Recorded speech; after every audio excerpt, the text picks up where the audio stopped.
Hmm. All right. Hello, everybody. How's everybody doing tonight? And we already have 4 people in here, Batgoat, so that's good. And now it went back down to 3, Oh, just as I said it. can you hear me?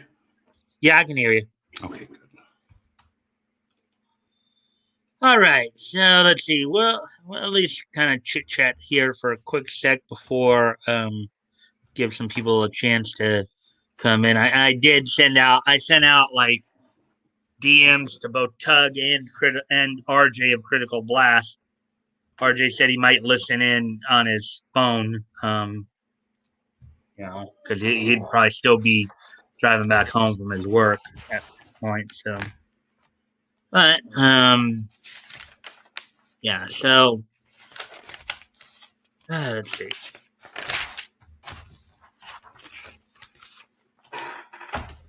So the counter's being screwy again. You know what I wanted to say? What? Because you're like, you said, hey, Toys is already talking, and you started reading some of those jokes. I'm like, oh, hey, well, hey, Toys, you're going a little blue tonight on the dad jokes. You're going quite blue. I'm just saying, like, I'm not going to count a lot of these if you're good, if you're just working all naughty.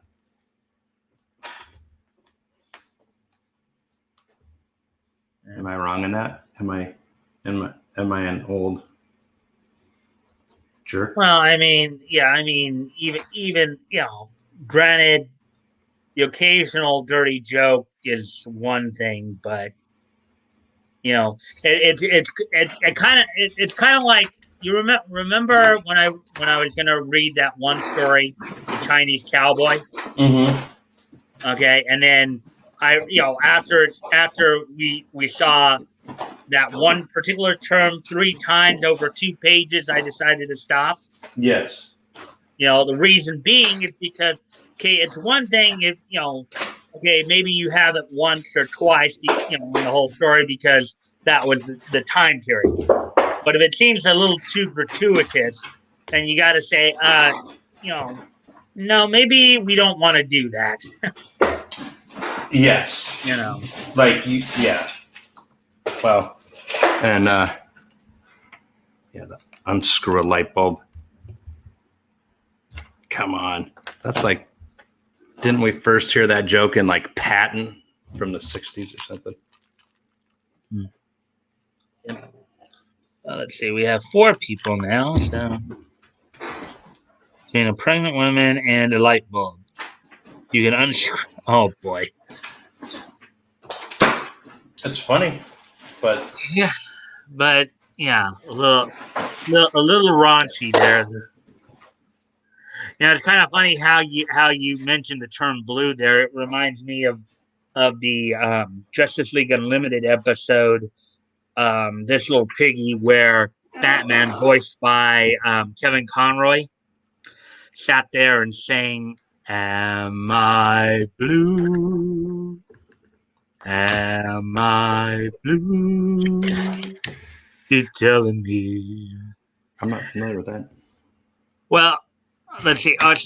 Well, the show was from Justice League Unlimited. It was the 2000 cartoon. It was a DC comics cartoon in the 2000s.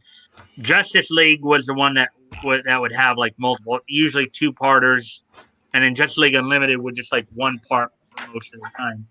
So, anyway, so we got 4 people coming in 5 minutes. Let's see.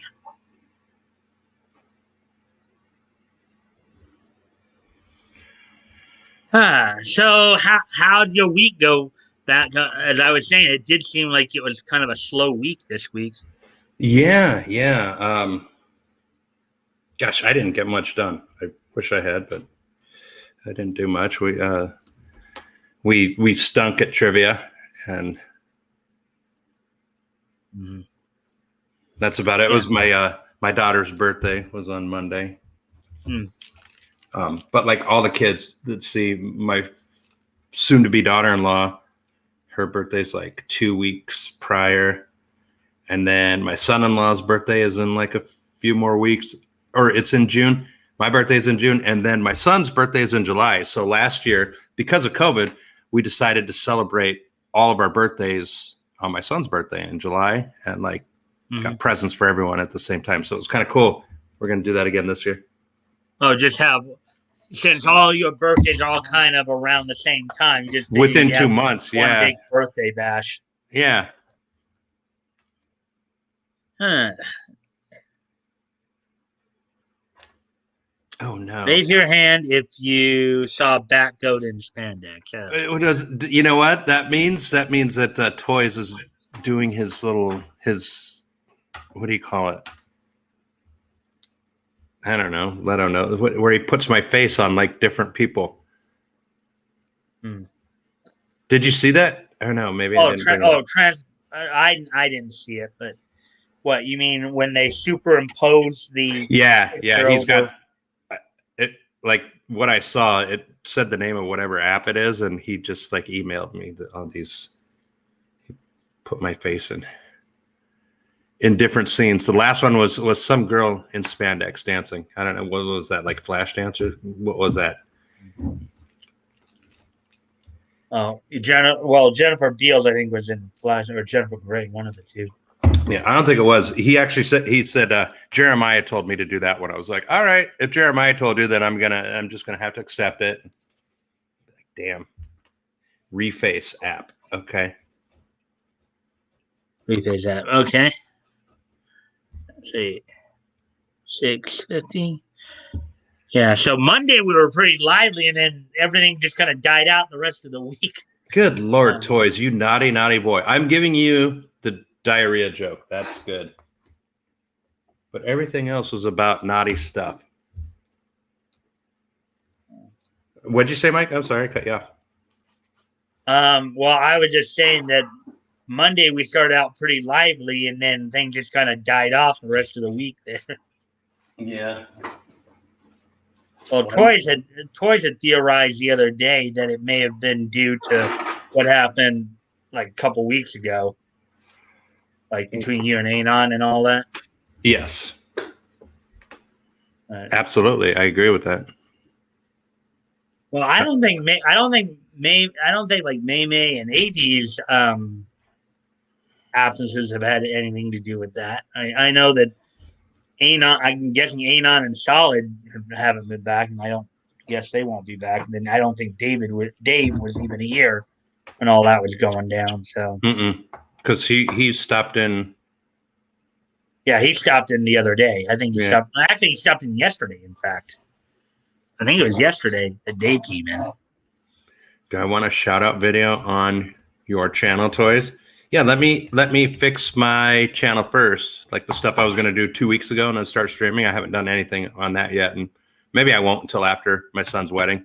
I'm just not feeling editing and doing all that stuff right now. So when I'm ready to stream, we'll do that, Toys.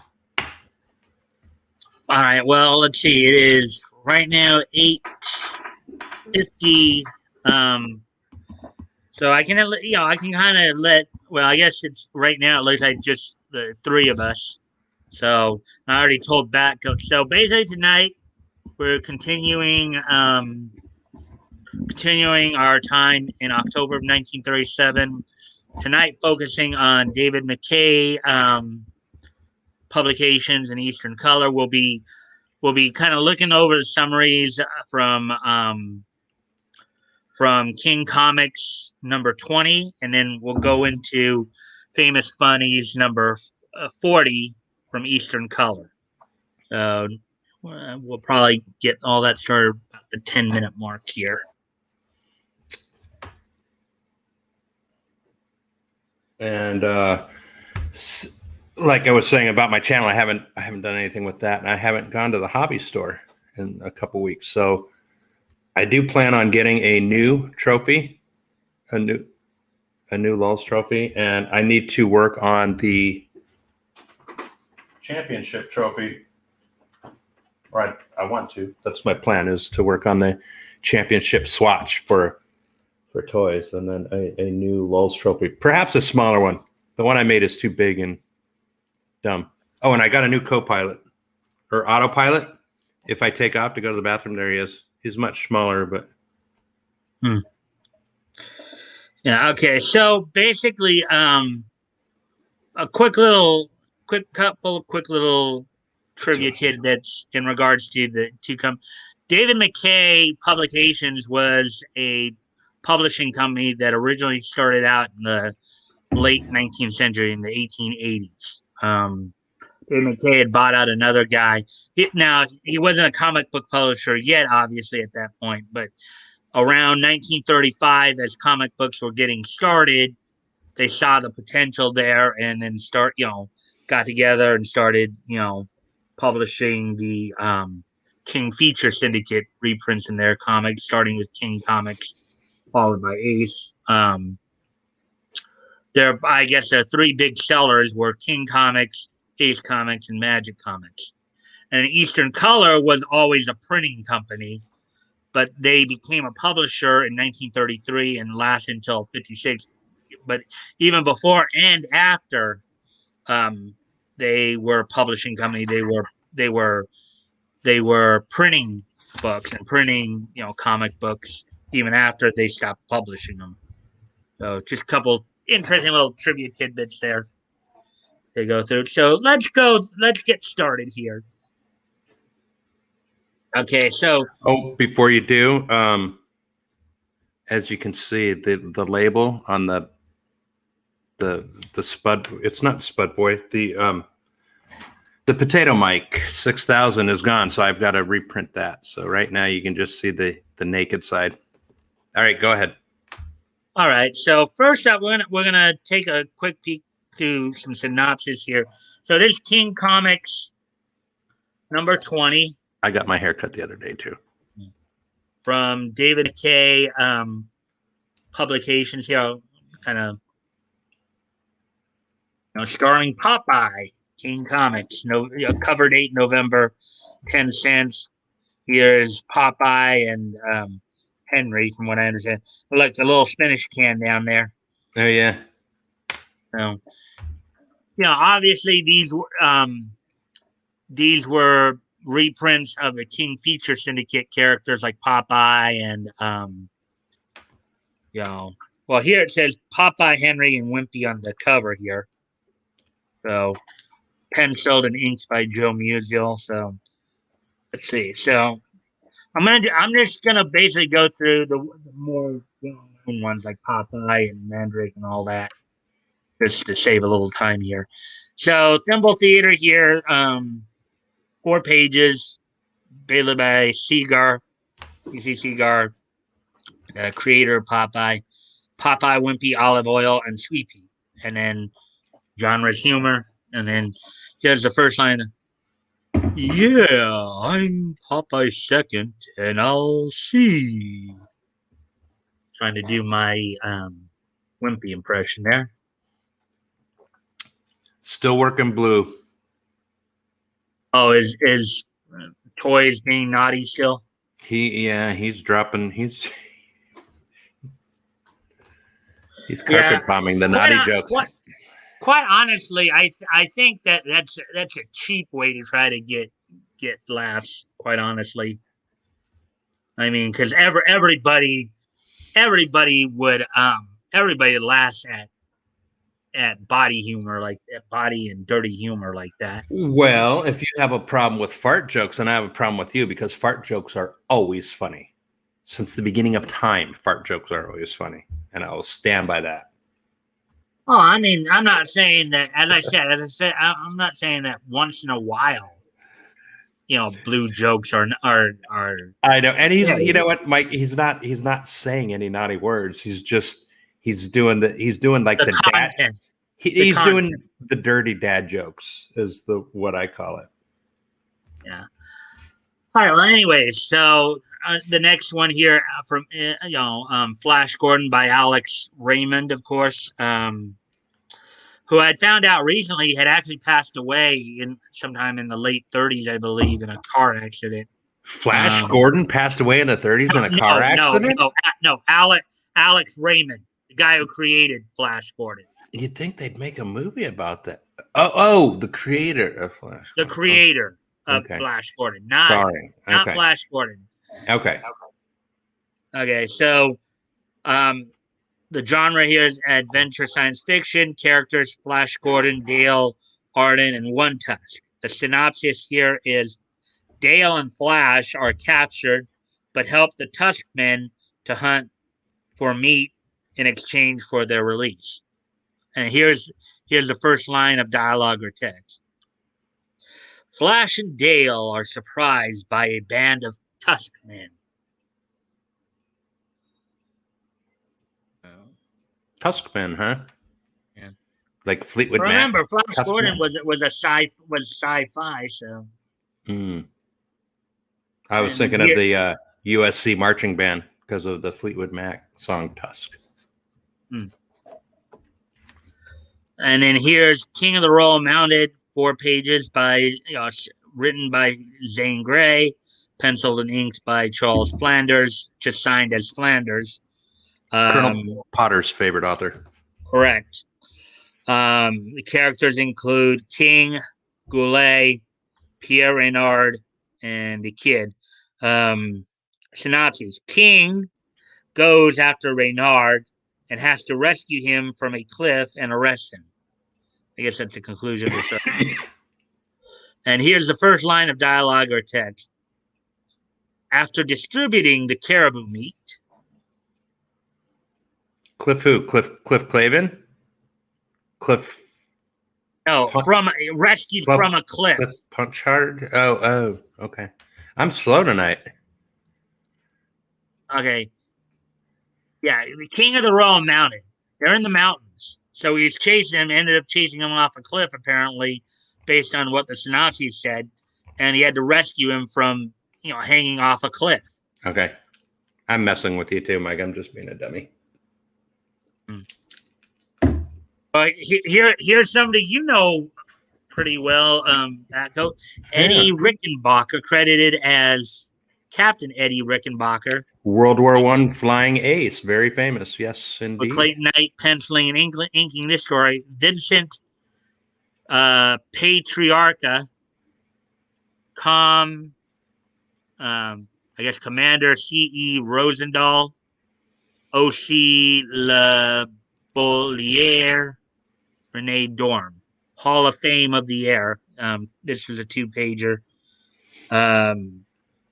Feature is top half of 4 pages. So, first line, nonfiction aviation. First line of dialogue or text. An Italian boy from the Bronx, and Ace Drummond, the bottom half of it, written again by your old buddy there, Eddie Rickenbacker, Captain Eddie Rickenbacker, the Clayton Knight. The bottom half of the 4 pages, adventure aviation. Characters are Ace, Bill, and El Reptile. And here's the first line of dialogue. As a plane draws near El Lagarto.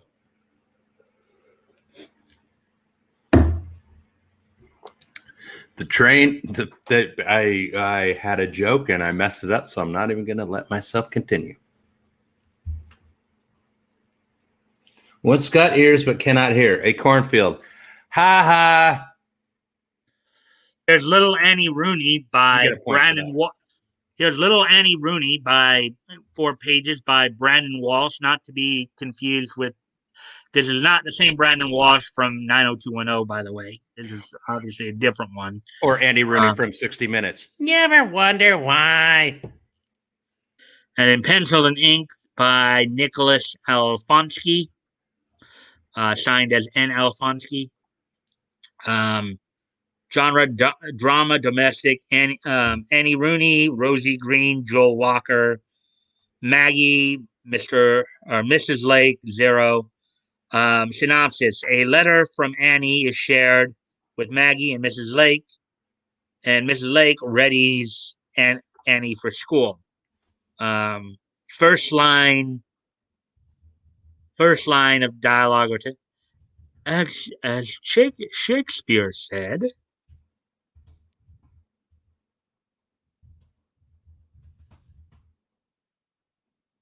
father, here's Mandrake the magician right here, 4 pages. Lee Falk, Well, I recently found out Lee Falk not only wrote Mandrake the Magician, he also wrote the Phantom, who would debut, I believe, in Ace Comics a couple years after this. And then pencil and ink by Phil Davis. Genre adventure, fantasy, supernatural. Characters Mandrake, Lothar, Tolak, Fran. The Flesh Men defeat the Crystal Men and battle the Metal Men. That's an interesting tongue twister there. Say it again. The synopsis for this Mandrake story is the Flesh Men defeat the Crystal Men and battle the Metal Men. I'm surprised Toys hasn't made a dirty joke about it. I don't know what that means, but I can't believe my eyes. Here's the first. And let's see. And it looks like that's the rest of it. So, yeah. At least of the more well-known ones. So now we will go over, let's see, where we at. Okay, so we're like 21, almost 22 minutes into the show here. So that's good thus far. So let's go over and get into Famous Bunnies number 40 now. sounds good.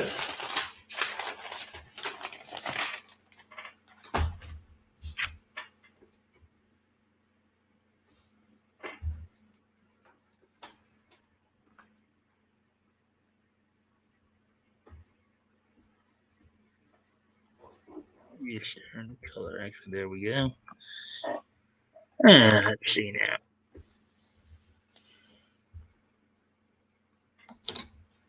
I hope Woody's been okay because he hasn't really been here the last few nights. Yeah. He's maybe he's taking a 2-day nap on his couch. And I can vouch for him. When a couch is comfy, it's hard to move, especially at our age. Mm-hmm. Oh yeah. So here we go. All righty then. So let's see. Interest here before we get started. No, okay. So here we go. Number 40, Famous Funnies, the nation's comic monthly. Now you got to remember, Famous Funnies was the first ever regular comic book here too. 10 cents, Goodbye Forever. Say that again, Mike. Famous Funnies was the first regular comic book that was published. Okay. Like prior to this one coming out in like May or June of 34, Eastern Color had done a few like promotional comic books. In other words, they kind of put some comic books out there to see if they'd sell, kind of thing. Okay, but nothing regular like Famous Funnies. Yeah, Famous Funnies was basically the first like monthly comic book. Basically. Okay, and just to straighten this out for me, Famous Funnies started with wrap-ups of what was going on in the newspapers, comic strips, reprints. Oh. So basically, the material, and actually a number of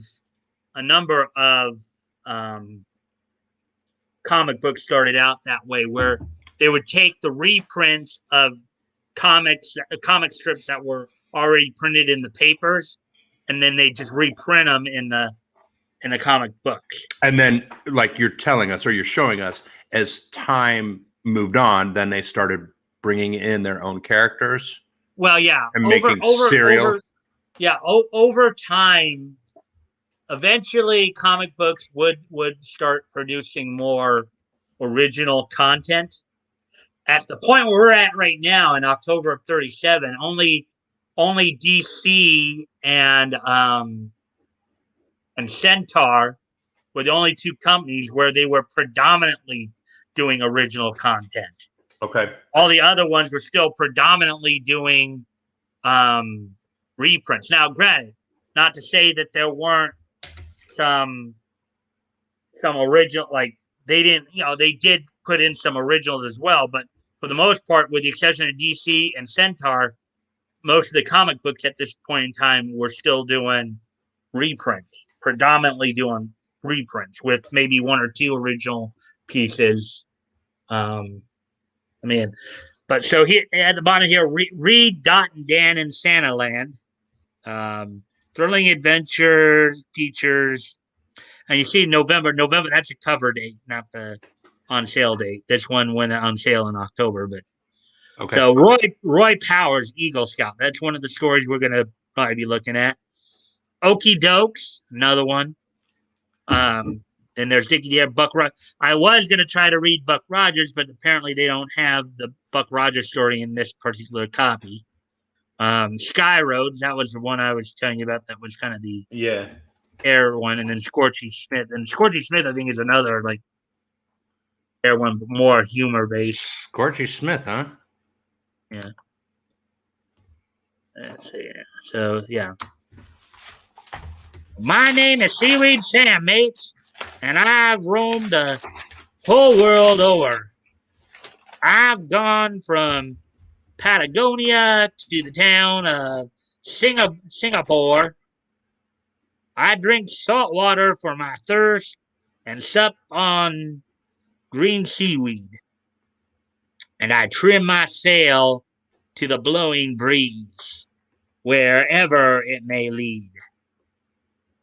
And this is just a little intro thing that they were doing. Seaweed Sam has his own feature as well. So Hollywood, screen oddities, and okay, so I'm gonna go ahead and enlarge the font a bit here. And you notice it's pretty faded, so it may be a little difficult to read, but at least So Eagle Scout, Roy Powers, official story of the Boy Scouts of America by Paul Powell. Before you start, I've known a few Eagle Scouts in my life, and yay, good for them. But at times I was like, shut up. No one cares. But that's just me. I was a paramedic and a Navy corpsman, so I was like... Well, okay. What I know it was rude of me, but like I heard the stories and I'm like, wow. I don't know. All right. Well, I just still, because I know that the Boy Scouts of America, I don't know if it started up around this time, but I know there was a big push around this time for them, and I think that's one of the reasons why and I think these are supposed to be reprints. Yeah, I'm just being a jerk. I'm saying like Eagle Scout is not a big deal, where like some people like take it so serious, and like when someone in a community gets their Eagle Scout, because it is hard to get, like very few of them actually get it, so they make like in their local newspapers, stuff like that, and it can help them get into colleges and stuff like that. So I was just being a jerk there, Mike. Go ahead, continue. All right. So at the trading post there, here, this looks like what we want. There's an Indian hammering silver.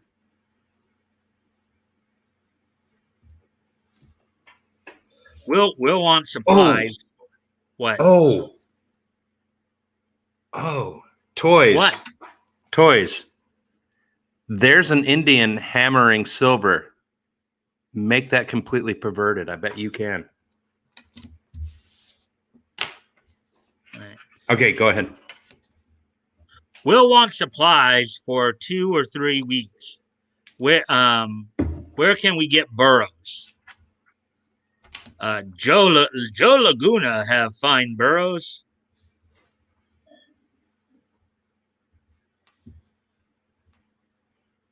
And the merit badges right there. Leathercraft, leather work, and life saving. We're going across the desert and hunt for Apache Indians and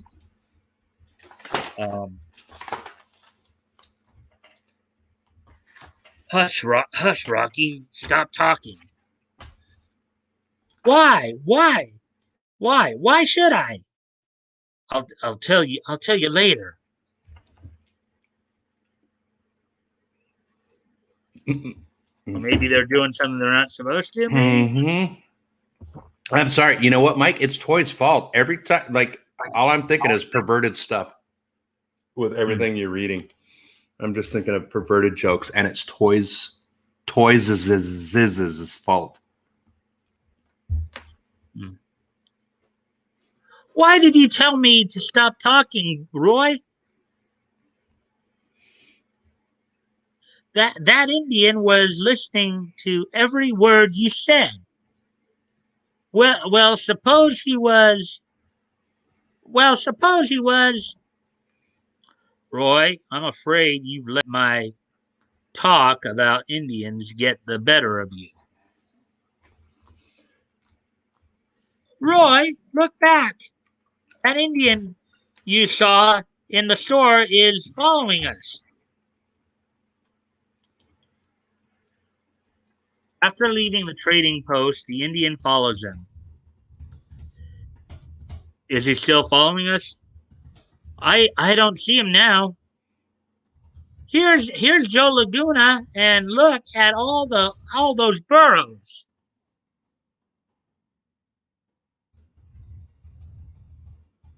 This thing's too little. It's cruelty to animals. He could carry 3 like you. Merit badge. Okay, I can't read all those. I can't read those either, Mike. Yeah. The party finally sets forth. The Snake Mountains are just ahead. Look, Professor. We have company.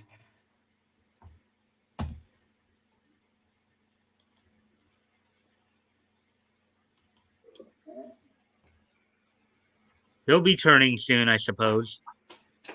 I'm sure he's following us, Professor.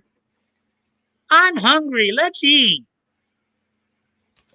I've been expecting you to say that, or at least for the last hour, Chunky. Chunky? He called him Chunky? Or is that his nickname because he's fat? That could be his nickname. Yeah, they weren't nice to fat boys back in the day. I think even in today's politically charged climate and everything, and people talk about, healthy at any weight and all that stuff, like the little fat kid in the class who's bigger than anyone else and moves slower, they're going to make fun of him. That hasn't changed. Mm-hmm. That's life. Sorry. Yeah, no problem. Guess the man behind will catch up to us now. I hope so.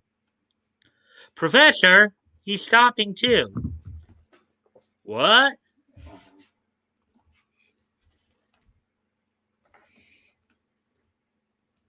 Yeah, that's a common. I think that's a common trailing technique. If you're trailing somebody or following somebody, you match their steps, but you don't try to overtake them if you're trying to find out what they're doing. Correct. We saw the little kid do that in The Shining when he fooled his dad. Mm-hmm. It may only be coincidence, but it's certainly queer how that fellow follows our lead in everything. You know what they say, reading's for queers. Oh, okay. Wait. Go ahead, Batgoat. I was joking. Okay, go. I'm sorry. Go ahead and explain. Okay. Today, obviously, I wanted to kind of highlight the word queer here because today it has a totally different meaning than it did back then. And I'm immature, and so I made a bad joke. Yeah. So back in the way they were saying it here, that queer meant like strange or weird back then. Today, it means somebody who identifies as being, homosexual. It goes a little deeper than that, Mike, actually. on the GLBTQ type of thing. It's queer leans more towards the non-binary, someone who's claiming that they're weird. And I don't even think they quite understand it. They can't define it all that well, but. Hey, Bat, go get this. I just saw this. I was looking at my notifications. Guess who's having a live stream in 30 minutes? Who? Tug. Oh, okay. Huge dip win, big update in court. I was going to say, I know why he's streaming because of, yeah. I mean, the quartering just covered it. The quartering covered what there was a leaked email from the ACLU proving how crooked she is. And oh boy. Yeah. I saw Tug. You saw that? Yeah. I heard Tug talk about that a little bit too. But. Yeah, no, he's excited. So of course he's going to start streaming. Yeah, I would have liked him to come join me, come join us here, but whatever. I know that's his. That's his thing, dude. That's his thing. He's got precedence. You know how he rolls. He's our guy. Yeah. Anyway, he's mounting his burrow, Roy. Boy, this is getting exciting. Why should anyone follow us?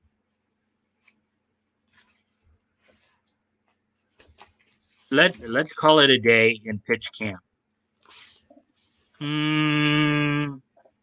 A grand idea. Grand.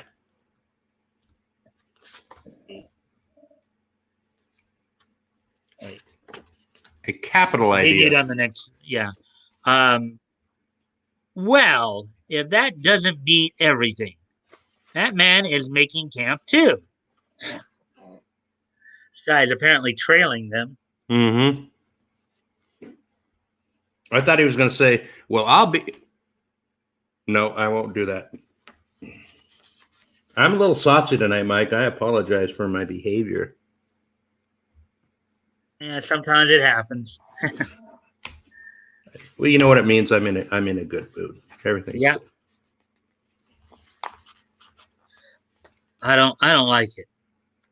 You don't like my good mood? No, I was reading the thing there. I know. I'm sorry. I'll shut up. I don't like it. He's training us all right, but why? Listen. How's this? A forced march tonight. Get a head start on our friend.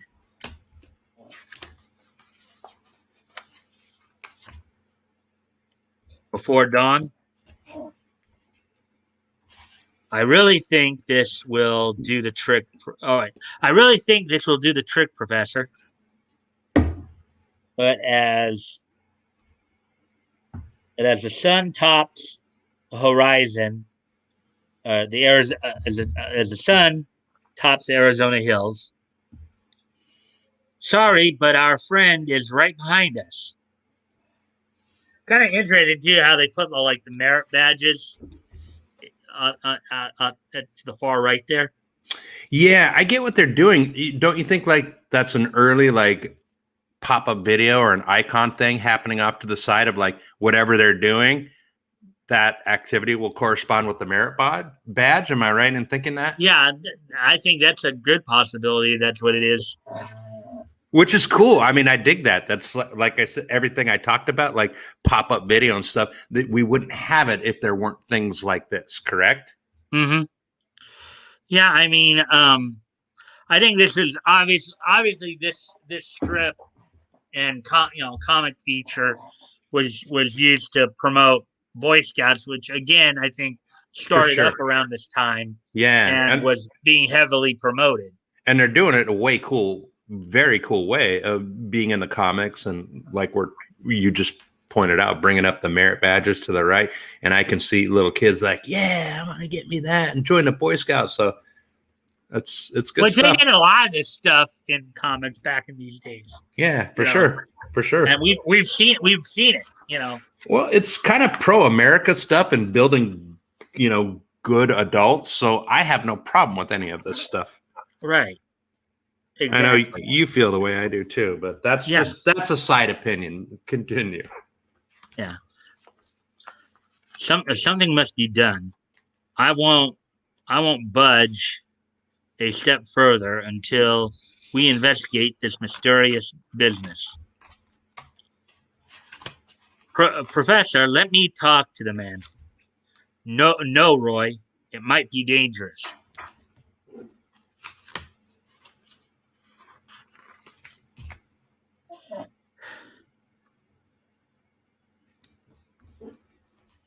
There's something familiar about that. Oh wait, but Roy finally starts back to meet the Lone Rider. There's something familiar about that man.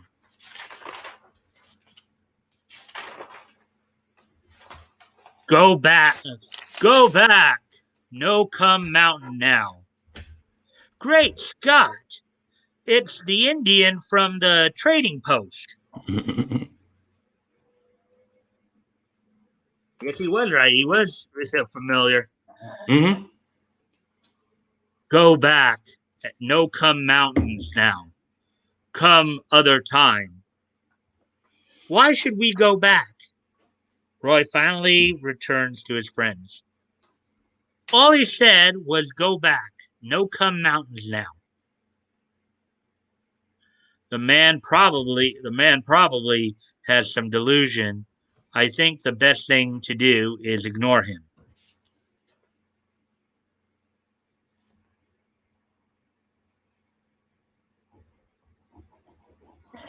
That night, while the camp slept, Professor, Mr. Whitney, come quick. Our burros have been stolen. We've been hornswoggled. A few hours later,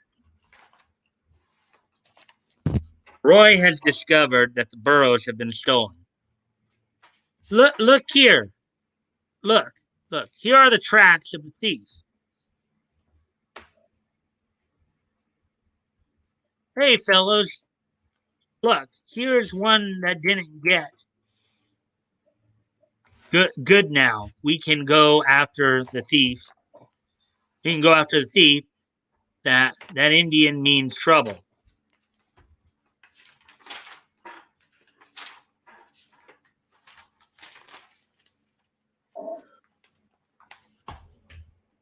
I think he's trying to help them, and they're being all white privilege, and he's all like, they totally don't get me, and like I have to go back to the community center. And okay, that was bad.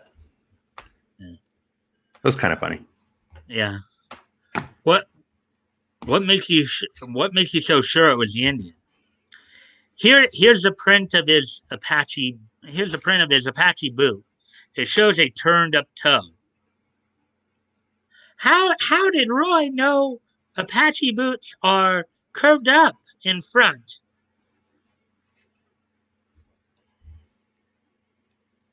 When you get your merit badge in Indian lore, that's one of the things you'll learn.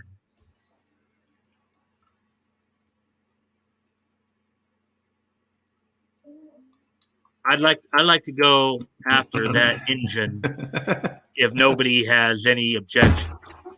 What Batgoat? Toys. I'm not going to repeat what he said, but it's. Let me guess, another dirty joke. It's not dirty, but he's native, so he just made it.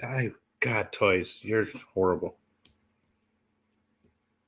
Is it kind of a racist joke against Native Americans? If I made a joke about Jews, everyone would have to be like, well, his dad was Jewish. I guess we'll have to listen to it. But I'm saying that sarcastically because what Toy said was very funny. I'm just not going to repeat it. Okay. And Maymay's here. What up, Maymay? How you doing? Hey, Maymay. Yeah, we're reading through a Boy Scout story here. All right, I made Neurotic just wrapped his stream. Yeah, the Friday Night Tights is a very popular stream. There's usually hey, Maymay.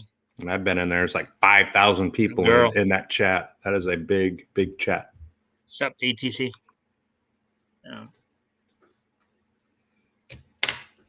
And as always, guys, I do appreciate any and all likes. So that does help. Oh, More May. people. May, that's hilarious. And what she have to say there? You got to see what she just said. It's very funny.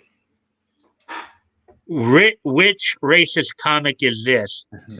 Not really racist. It's okay. It's Famous Funnies number 40, from Eastern Color Printing Company, publishing from back in October of 37. This particular story is Roy Powers' Eagle Scout. It's basically a comic about the Boy Scouts of America. Santa were an Indian, he would be able to navigate his sleigh by pointing his lips. Okay. Why, dude? Why? Oh, that's painful. But I'll laugh. You jerk. All right. Well, anyway, so let's see. Just so you know, Toys, when I first started in EMS, I worked in northern Minnesota, so I did a lot of mutual aid to like places like Monoman, where there's like casinos and high poverty and reservations and stuff like that. So I saw some of the bad stuff too. Just saying. But and I know, I'm white and dumb, so that's the only reason why I cringe. Yeah. Then you take the burro. The boys will mark a trail for you. Righto. I'll try to catch that Apache. Seeing it on the next page, of course.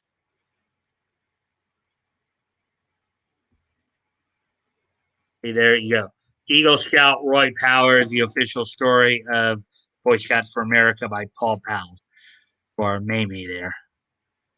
And May, remember, we told you this before. It's 1937, so like we're looking at entertainment that was very different from what we consider acceptable today.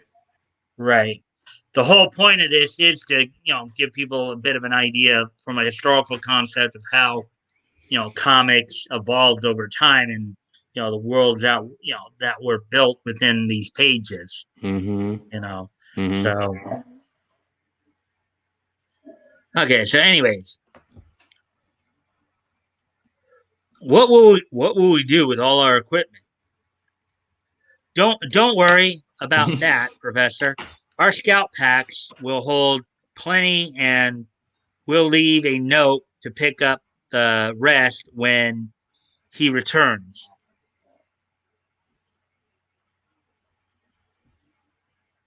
And let's see. While Whitney, what?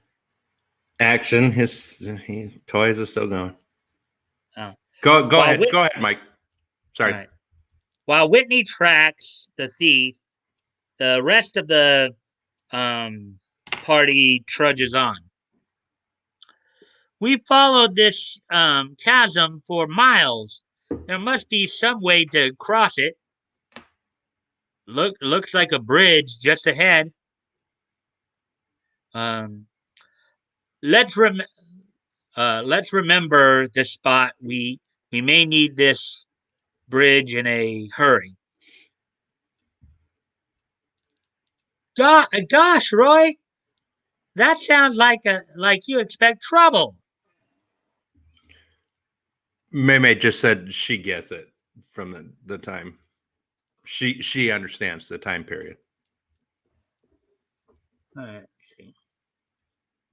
Now that we cross the chasm, Tar wants to rest. You mean Chunky does? I'm a little worried about Whitney. We marked a plain trail, Professor. He'll be all right.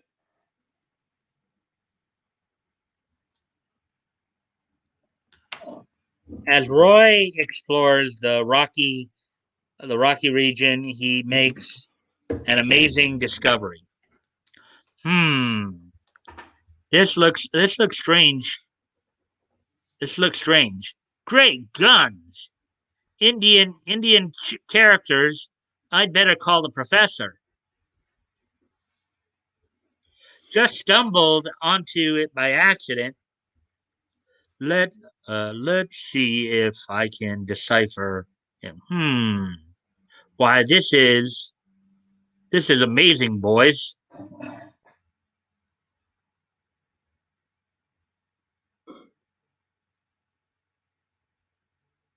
Um,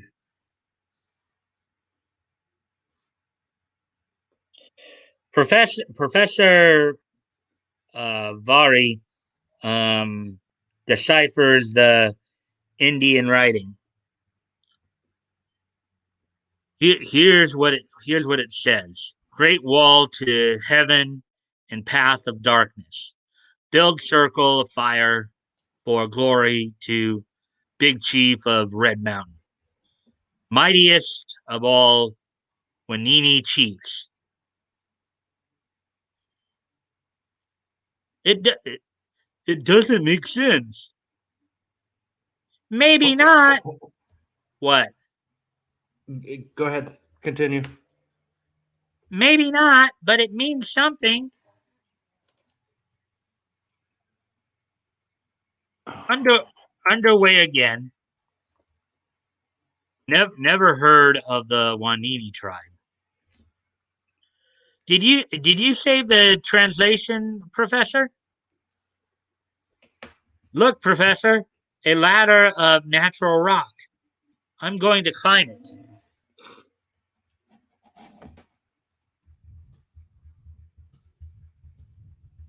Be careful, Roy.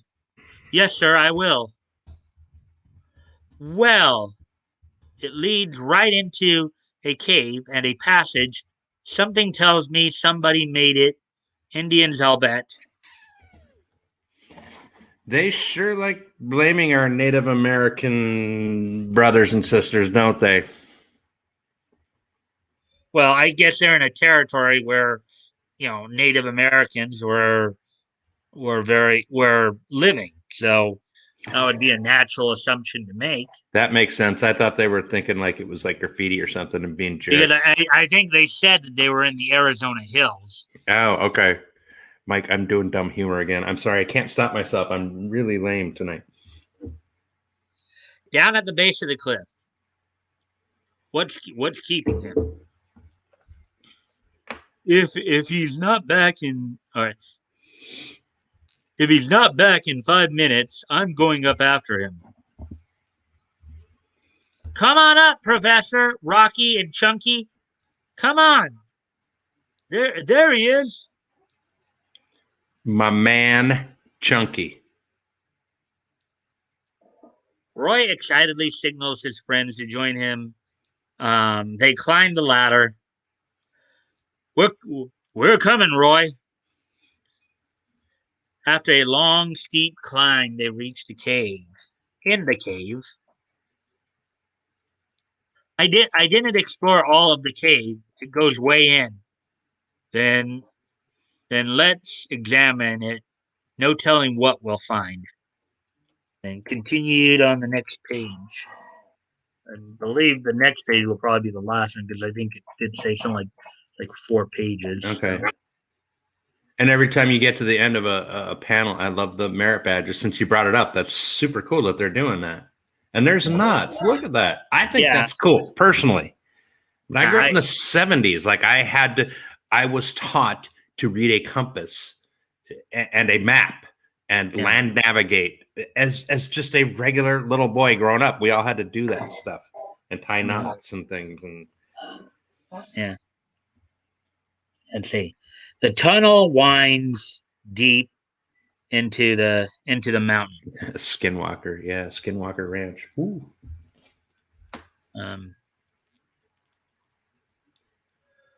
Roy, let's turn back. My feet hurt.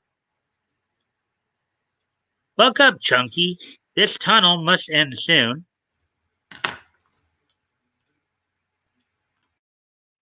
Look, light ahead. Oh wait, look, light ahead. Wow, look at that. And you got more of the merit badges there that we were just talking about.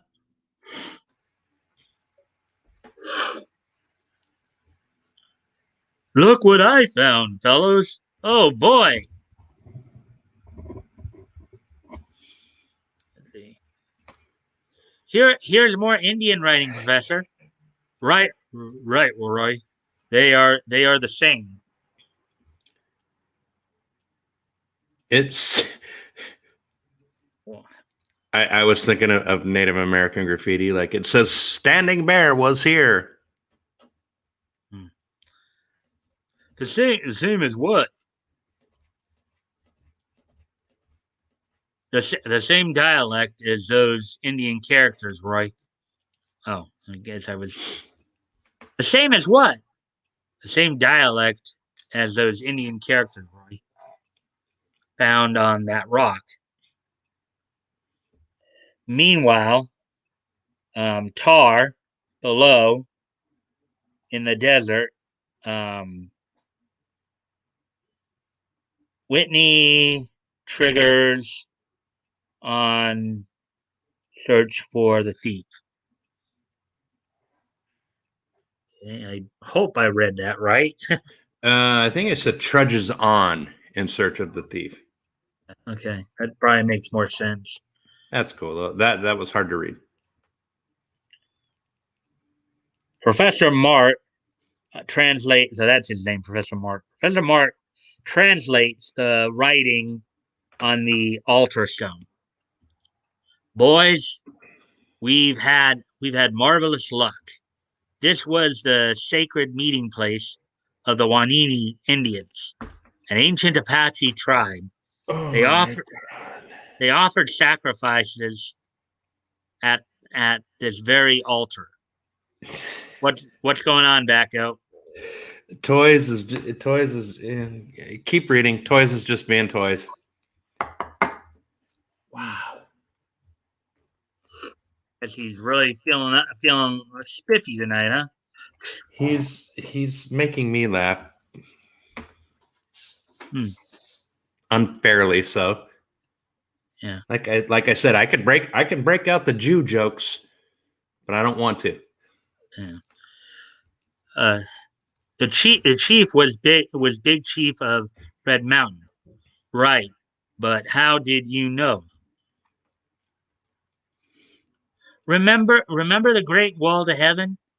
That means the cliff, path of darkness. That's the tunnel, circle of fire for glory to Big Chief. That means this very room.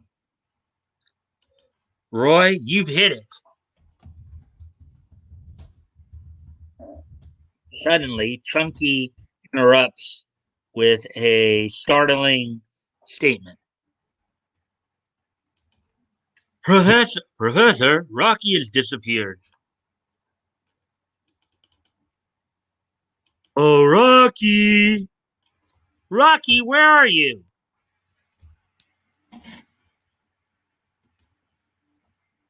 What's all that excitement? All right. All right. What's all that excitement? Where where were you, young man? I was just exploring a passageway. All right. Don't wander off again. Boys, do you realize we are probably the first human beings to set foot in here for centuries? Wait, Professor, what's that noise?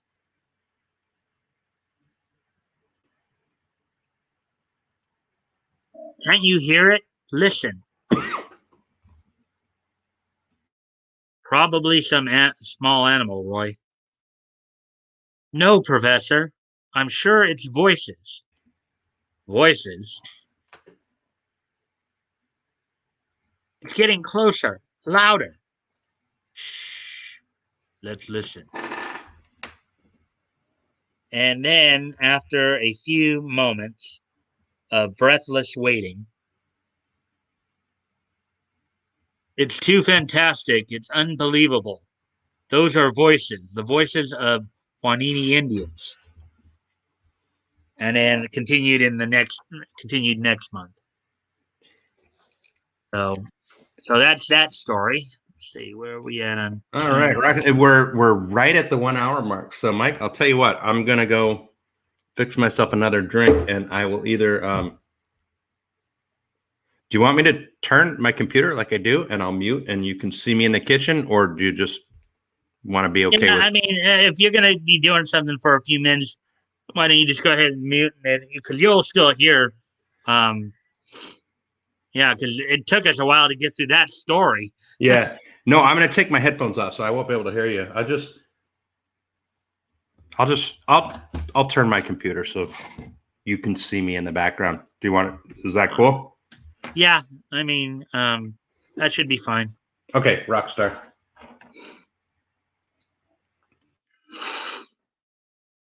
All right, so I'm gonna, for a moment here, I'm gonna shrink this back down to 125. Okay, let's get into a huddle. Sky Road. Here we go.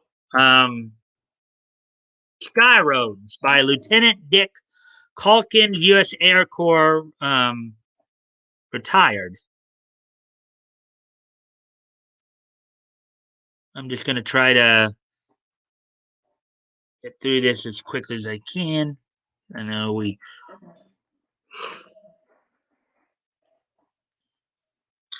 At Timor, an official threatened our friends with arrest, but the mysterious secretary whispered what must have been magic words to him, and he did a verbal about face.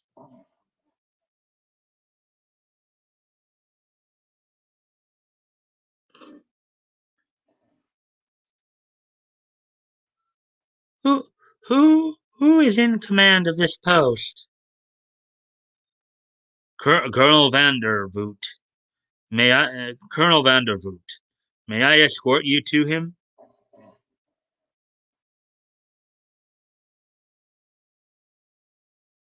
Say, Skid. The gal sure carries a lot of weight. She's packing a gold badge. The Department of Justice International claims it was her dead brother's. Kid, I've a hunch that she isn't what she's trying to make us believe. A steep descent with or without power. Where okay, so I guess this is a explanation of a particular type of dive, I guess.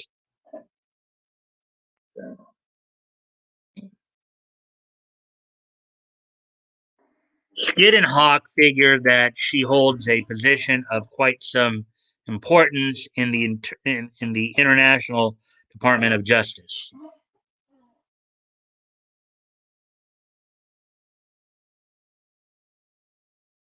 Do you suppose she could be a secret agent? Yeah, she could be.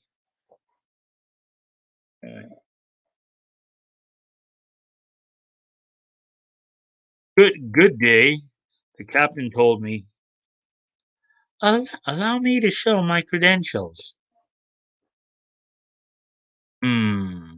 Very interesting, Miss Collingway. I am at your service. Thank you. I desire a destroyer and a few attack planes.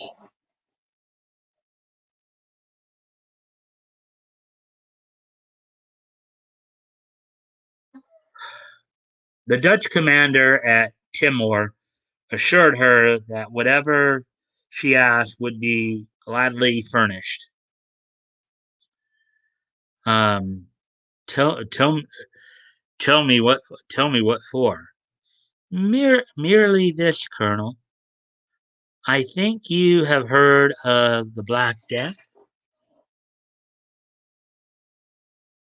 I have heard vague rumors. It has been kept quiet, but we know that small isolated towns in Romania and other spots have been wiped out clearly from a seemingly empty sky. Impossible.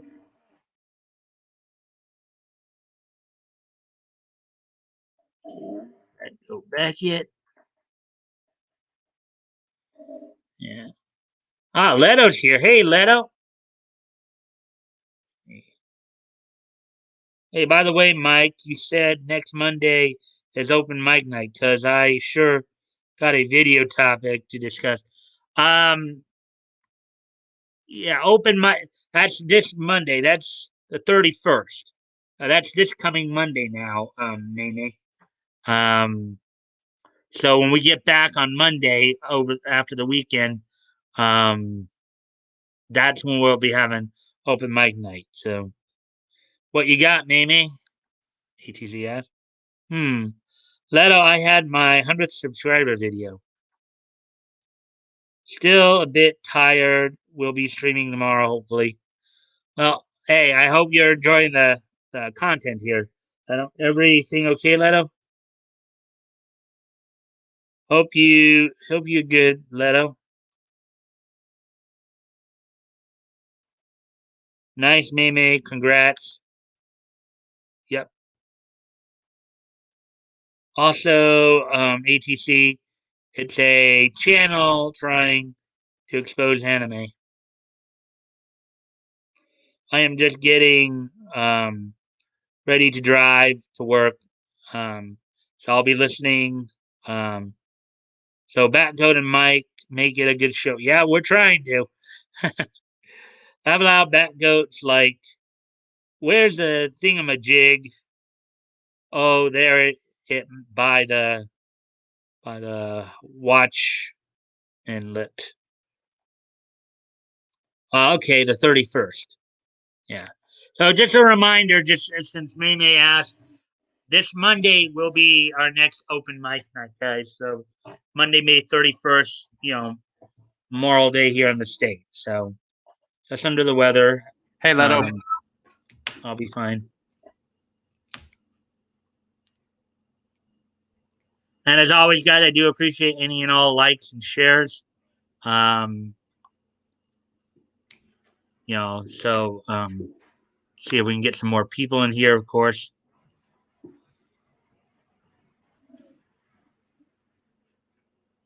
Of course, my counter is now only reading 2 on YouTube for some reason. I know we got more than 2 in here. Anyways, so Toys, you said you were scared to see what I do off camera. Was that okay? I just turned the thing and you saw me fix a drink in the kitchen. Are we all right? all right. So, anyways, I'm going to continue with the story here. I don't know how much of it. Well, I guess you didn't hear any of it because you had your earphones off, right? Correct. Yeah, my bad. Right. Sorry. Rob. She told of entire villages and towns in Romania and other points being destroyed by the mysterious Black Death. And there is no trace of this strange attacker. Very little, Colonel. He has just been blown up. What do you mean? I, with aid of some young aviators, succeeded in capturing the mastermind when he threatened us with a vial of high explosive. I shot into it and it exploded in his hands. Great Scott, you're incredible. Now, Batgood, I know you weren't here, but they have another little sidebar here. In this particular one, I guess these are little notations on aviation, like talking about certain things of aviation. I'll kind of go back up here. You may see this right here. Very cool. And yeah. Go back up real quick. Just let me see the top one. Okay, go down. Oh, that's cool. Okay, go down. Ground loop. Okay, wow. I mean, wow, that's so old. It's such old, beautiful aviation. I love it. No one talks about ground loop anymore. That's a biplane thing. My hands went under the counter. Did you see? I grabbed, that was the dishwasher. You couldn't see it. So I grabbed a shot glass and the steering spoon, and I made myself a lovely sweet tea with vodka. It's really good. Continue, Mike. Sorry. All right. Colonel Vandervoot became more and more intrigued with the story. Professor Gorey was once a famous scientist at Vienna. However, a tragedy caused his mind to collapse. His wife, a beautiful woman, fell into the hands of a roving band of insurgents. Yes. Communists. Continued on the next page after this part. They found her later. The identity was confirmed by dental work. Beastly business, Colonel. Enough. And there's your fishtail there. Fishtailing. Yeah, that's not something that people want to do. Chicken pot pie. Jesus. What do you mean excuses? I told you what I did. You said my hands went under the counter. I'm like, no, I was grabbing stuff. I told you what I did. Toys is being mean to me, Mike. That's all I'm saying. Behave, children. No, it's okay. He's just giving me a hard time. Yeah, I know. Dagmar told the colonel how the mad Professor Gorey had established an island base from which he conducted his raids over enormous distances by air. All that remains is to extinguish his island. My resources are at your disposal. On Professor Gorey's island, the master has been captured. Agent Dex 19 reports activities against us at Timor. The time has come. Prepare the dirigible. Hook up for time release 50,000 pounds of dynamite.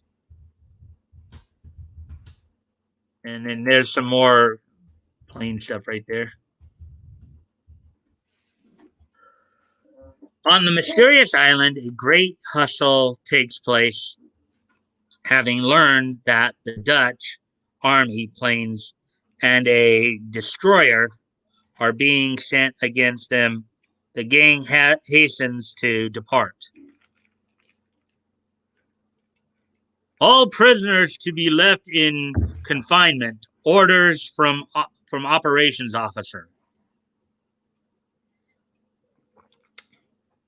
Two great dirigibles carried the gang aloft.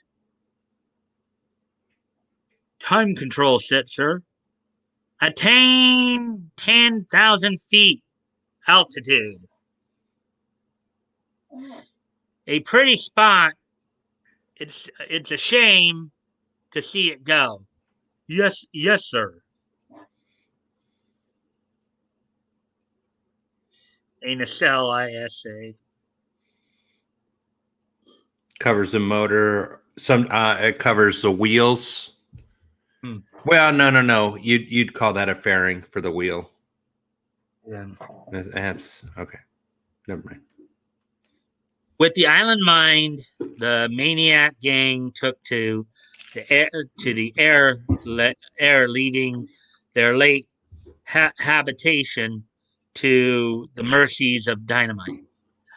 I like how they said that. I'm going to read that again just because I like how they use the word habitation right there. You know, you don't see that in today's use of language. With the island mined, the maniac gang um, took to the air, leaving their late habitation to the mercies of dynamite. I just like how they put that together right there. That's a pretty cool way of saying that. Yep. And all I've got on that is there's a hamster going on a treadmill right now. I'm not. I can't do higher thought right now. It will be any minute now. We are high enough to cushion the jolt. Yo, Captain, I'm high enough. No, not that kind of high. Never mind.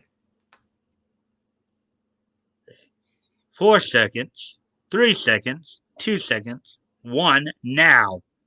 There she goes.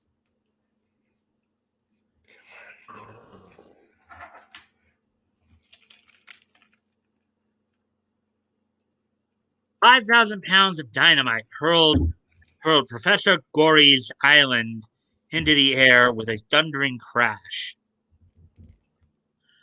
No more island and no more prisoners. There isn't even a hole in the ocean to mark the spot.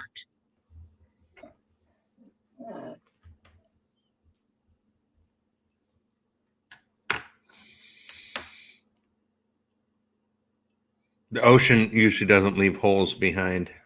Yeah. Just saying. Yeah. Let's see. Strict discipline was. I'm not even gonna bother. That's. I mean, you can probably tell I'm squinting trying to read that. On board a Dutch destroyer. Strict discipline was maintained aboard the Mad Gang's dirigible. Dirigible, yeah. Okay. On board a Dutch destroyer. Caleograph registers explosion ahead. Timor directs us to an island in this vicinity. Sir, beg to report a destroyer 10 miles astern. Huh. We shall have some fine target practice. Wait, what's the... Okay. Just showing you parts of the airplane. Very cool.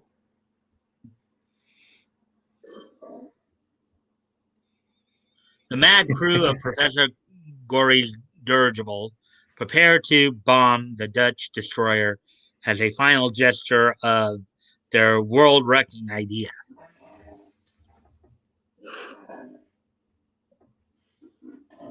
Velocity 22 knots. Altitude 9,000. Bombs away! Bombs in place! Stand by! Adjustment all correct, sir. All in readiness. Release all bombs. Get on the next page. Below on the destroyer. They're getting ready to bomb us. Hard abort. Hard aport. Hard aport. Below there. Full speed astern.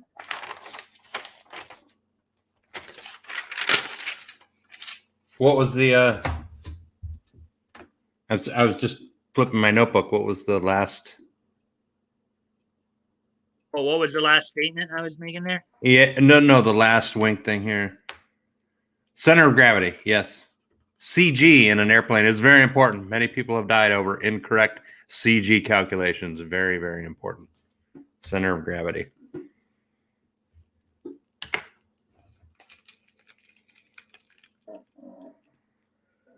The commander of the destroyer, suspecting that his ship was about to be bombed by the dirigible, quickly ordered a change in course and speed. Lieutenant, contact our air escort immediately by radio. At this moment, Steel Death dropped from the maw of the giant dirigible. and a few seconds later, the destroyer was enveloped in a nightmare of explosives. Stand fast, men. Courage. A dead Dead stick landing. dead stick landing made when the motor has stopped and propeller ceases to revolve. Very true. Most people think dead stick like it's the stick between your legs, like you're fighting with that stick. No, it's a very old expression, meaning calling the propeller a stick. So it's a dead stick. So if you lose everything and your propeller's like that, And just to clarify, Batgoat, would you like to explain to everybody what you mean by a dead stick between the legs? yes, the stick, the control stick that many pilots in planes, there's still planes to this day that you have a control stick that comes up between your legs and you grab it with one hand and fly like this. Usually like in biplanes, right? Biplanes or a high wing airplane, like say a Piper Cub, which there's thousands of, many people fly. There's even like newer ones, Catabria. Yeah, but it's an older type thing, but it's still in use today. So, all right. So carrying on then. Due to the quick thinking of the destroyers, commander, the dirigibles bombs missed direct hits. Blow that overgrown sausage out of the sky. Faster with those shells, man. Out of the sky came Dutch fighters, grim weapons of modern warfare. Yeah, those biplane, modern warfare, radial engine. Damn. Enemy planes above us, sir. What? Knock those meddlers down with machine gun slugs. And here's the ailerons control, lateral position.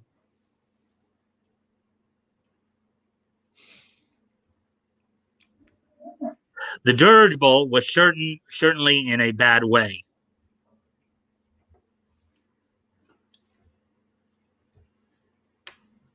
The rats! The dirigible's machine guns chattered away, but the Dutch planes came on relentlessly.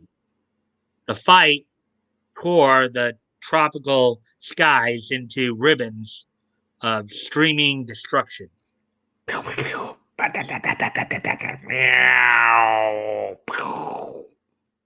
Cease firing, ahoy!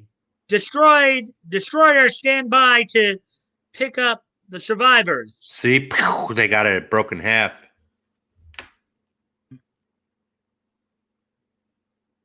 Back at Timor, Hawk and Skid awaited word of the expedition. I'm getting tired of sitting around here, Skid. Me too. Where's some excitement?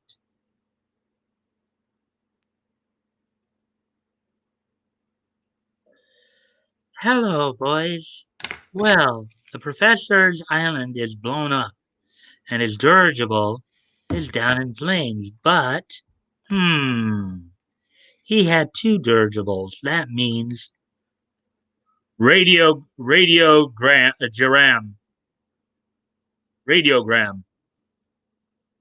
What? Let's see. The elevator's on. Okay, telling how to plane turns. Go up. I missed the last two. Will you go up real quick, Mike? Ailerons. Okay, you can go back down. Just talking about the ailerons on a plane, which most people know on a, like, say, picture a plane and the things that go like, you see them moving, like they move opposite of each other. They make the wings go up or down, and the rudder, which goes like that at the tail, that makes it the nose turn. Most people kind of don't understand that. Skid Bankhead received a radiogram from London, which told him that a certain powerful corporation was vitally interested in his stratoship. Give me 2 months and we'll meet in Paris or somewhere. Well, Skid, okay, if you say so.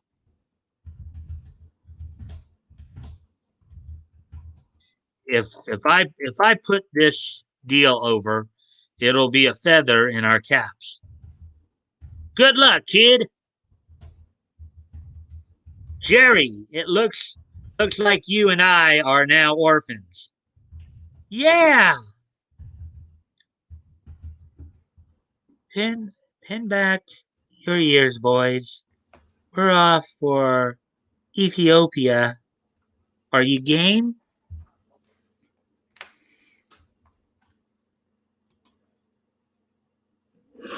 There's another little tidbit there. Headwind is a wind which blows in the direction of flight. This tends to slow down the ground speed of a plane. Great deal. Another very simple thing to remember when you're flying slow, when you take off and you land, you always want to fly in the wind to get the most lift you can flowing over your wings. So fly into the headwind, and like an aircraft carrier can turn itself into the wind, which always makes taking off and landing much easier. Right. I think this might be the last. Yeah, see you next month. This is the last page of this story. Okay.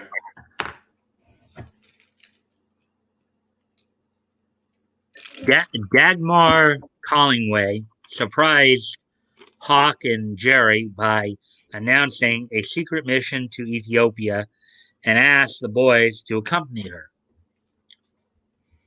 We can make Ethiopia in 2 stops. Stopping at Colombo, Ceylon.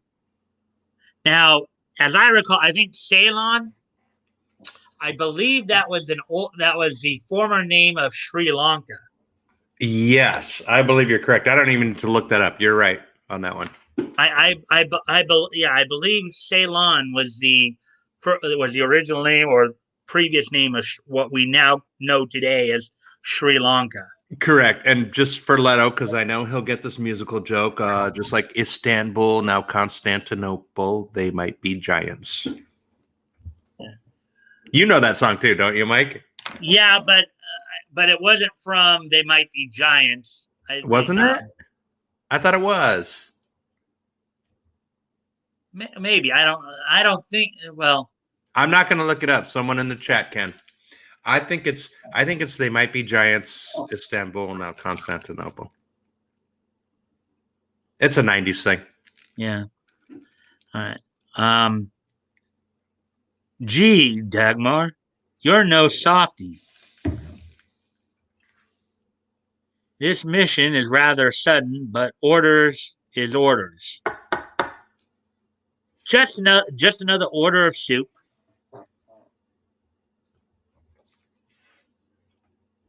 We probably won't see any fighting. It may be over by this time. Uh-huh. All over. Europe, you mean? You know, as we know, World War II started in 1939 in Europe. The United States didn't get involved until 41, 2 years later after it. So here's another little. A speedy airplane requires less wing area than a slow one because lift varies with square of speed. Therefore, the yes and no. They still didn't understand a lot about aerodynamics back then. It can be true, but there are. Let's not forget this is based on what they knew at that time in October of 1937. And what they're saying makes sense, but there are absolute exceptions to that rule, like the X-29, which was the backward-facing wing one that could go like Mach 2 and stuff like that. Like I have examples, but what they're saying is mostly true, but not 100%. So they didn't understand certain things. Anyway, stopping over at Ceylon, Hawk and Jerry with Dagmar took off for the land of Ethiopia. on a secret mission. By the way, I apologize to you, Mike. Like, I'm going to keep talking during this one just because I love flying so much. So I'm going to keep ruining it. I'm messing up your time. I apologize. No, bro. I know you. Well, that's why I stopped and give you a few moments to read those little trivia tidbits at the end of the panels here. I Because appreciate I know that. Yeah, I get off on the aviation thing. It's a big deal, and I used to be. and I think with you being the aviation expert, I think giving you the chance to kind of teach the class a bit, as it were. And I've tried to keep it as simple as I can and it's been a long time since I pulled on the yoke myself, so I don't know much. Yeah. Anyways, we better head for French Somaliland. Yeah. We can't just barge into Ethiopia without proper precautions. This should be halal. Don't hit the fence post. Okay, Jerry. Whoops. This field is rough. What do you want? A boulevard? Halt! Right, Batgoat, go for it. Step of a seaplane is an offset extending across the bottom of the hull or float to reduce the hydroplaning area and resistance on takeoff. Okay. It's basically explaining what a float is for a float airplane. And they shape it like a boat, even though it looks big and ungainly, but they're usually made out of aluminum and they're empty. And you always make sure that like they have holes and stuff like that. So you need to drain them and you got to make sure there's no water in them because normally they're pretty light when they're empty, but when they have water in them, they'll mess you up. And most of them have like little, like you think of a tiller. You think of a tiller on the end of a sailboat that like goes like that when you turn it. The ends of floats have that too, and you control that with the rudder when you're in the water. Yeah. All right. Yeah, I just looked at the time. We're already past the hour and a half mark now. Oh yeah, sorry. That's all right. I'm gonna try to breeze through this so we can at least try to get to one more story before wrapping up. All right, go for it. Landing near the border of Ethiopia, Hawk's plane was challenged by a sentry who warned him off the territory. This is no place for civilian flyers. Where should we land? Here, soldier, I want a word with you. All right. Here, soldier, I want a word with you. Orleans is the password. Now we wish to proceed. I must ask the sergeant. Fine, ask Hale. Fine, ask Hale Selassie himself. And I would go ahead and let you continue reading that stuff, but we really got to kind of move through this a little bit faster. Cool. The top sergeant gave her a free rein. It is a pleasure to accommodate you, I'm sure. Good. I thought it would be. There is danger in the interior. The natives are aroused to frenzy. That's a chance we'll have to take.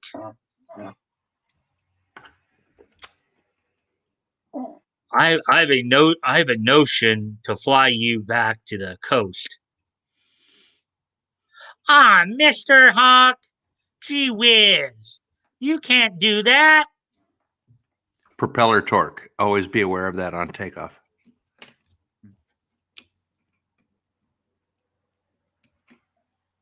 Under Dagmar's direction, the plane was loaded with supplies for a lengthy flight into the interior of Ethiopia. Take it easy. Remember, the wild tribes have no love for an airplane. And number one place in the world to catch AIDS, Ethiopia. Stay away. You you can't blame them. Gee, this will be exciting. I hope we get out alive. We couldn't get out dead, could we?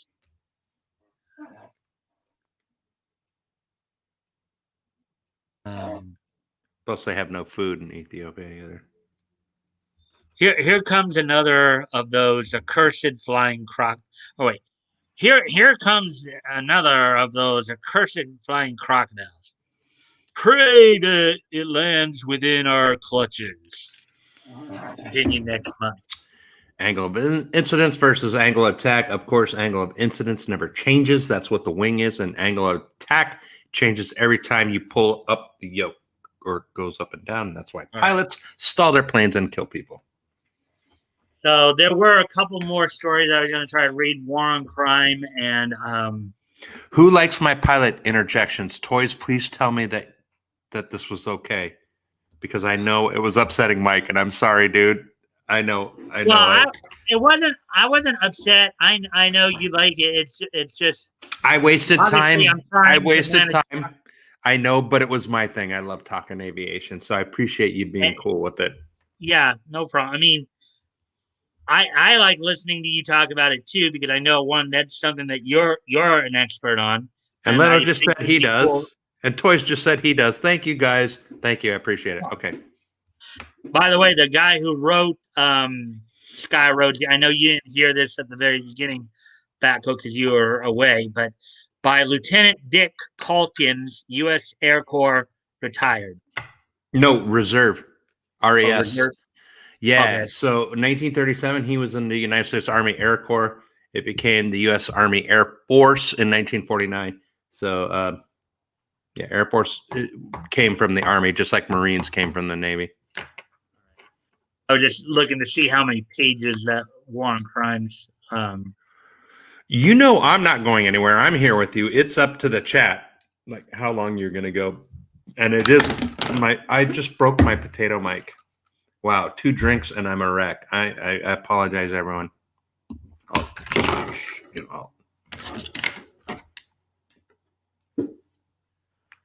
All right. So anyway, let's get on to this next one. And from what I had read a little bit about this particular feature, this is one that was actually backed by, I believe, J. Edgar Hoover at the time. J. Edgar Hoover? Yeah. J. Edgar Hoover, he used to wear dresses.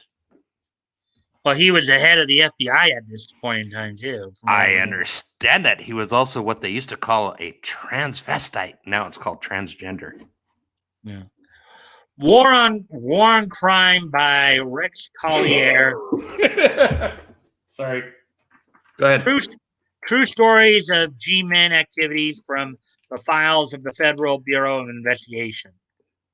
So the last one we were talking about was, last one we read was that one about that manhunt of the in Kansas of those killings. And you know, remember, like, when you're reading that, I looked it up as you were going, and I'm like, oh my God, this is a true thing. Yeah, that was a horrid one. I didn't like that. That was because, like, 4 federal, like, G-men got killed on that thing. Mm-hmm. Well, think about this, too. This now, this, I guess, is a reprint. This is actually, again, from the comics, but true stories of G-men activities from the files of the Federal Bureau. They're putting this in newspapers for kids to read in the comics and also in the comic books. Yeah, and now here we are in 2021, where I was going to try to draw a comparison or a parallel between telling your children the actual truth of what happened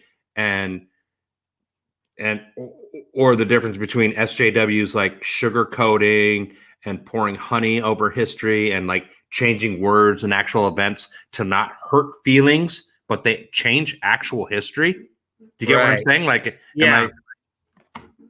No, I get what you're saying. Yeah. Yeah. I mean, yeah. So honestly, Mike, like we've talked about this before, how this relates to modern day society.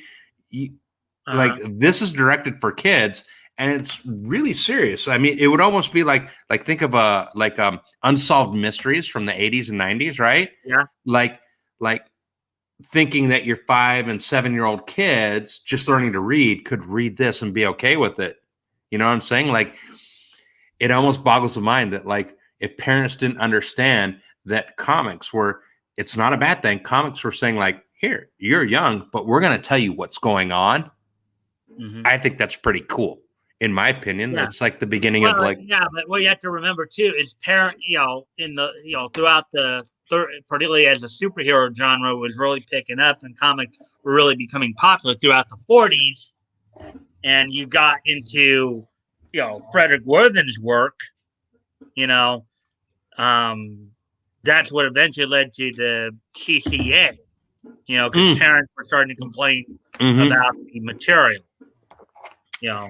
And I haven't looked into it a lot, but I know what it is, and I know, like, roughly the time frame. And CCA was really bad.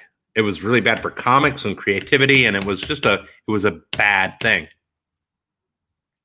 Yeah, it was a major point of censorship, and the censorship was coming from the comic book companies themselves. But a lot of it was due more to the fact they were afraid that if they didn't do it, then Congress would have probably stepped in and done it. Well, and that's kind of like the SJ, like all the corporations right now being all like, yeah, we got a SJW and blah, blah, blah. If you're white, you suck. And now all of a sudden, I'm like, every week, like in the last 2 weeks, I'm seeing Clownfish and Quartering and Rakita, and everyone say, like, well, here's a woke backfire. Well, here's this company backpedaling. And we're seeing it every day. And thank God it's like the money is starting to, like, they're losing because no one's going to put up with their crap. Then again, like Toy said, I am white girl drunk, so I'm like babbling, and I should shut up. All right, so let's get to this. Okay, so the government tried the last 2 defendants for the Ham kidnapping. And the government will show that. Give me Ham on 5 and hold the mayo. And the government will show that defendant Piefer, the defendant Piefer, pointed out the victim to his fellow kidnappers. We, on the second day of the trial, after the government had outlined the FBI evidence, they've got the goods on me. I'm giving up now. Jack Piefer, alone of Ham's kidnapping, insisted on a trial. And how do you wish to plead now, Bartholomew? Guilty, Your Honor. Highlight of the trial of John Piefer was the dramatic appearance on the stand of Brian Bolton. That was for Toys. Yeah. And the finger man was Piefer sitting there.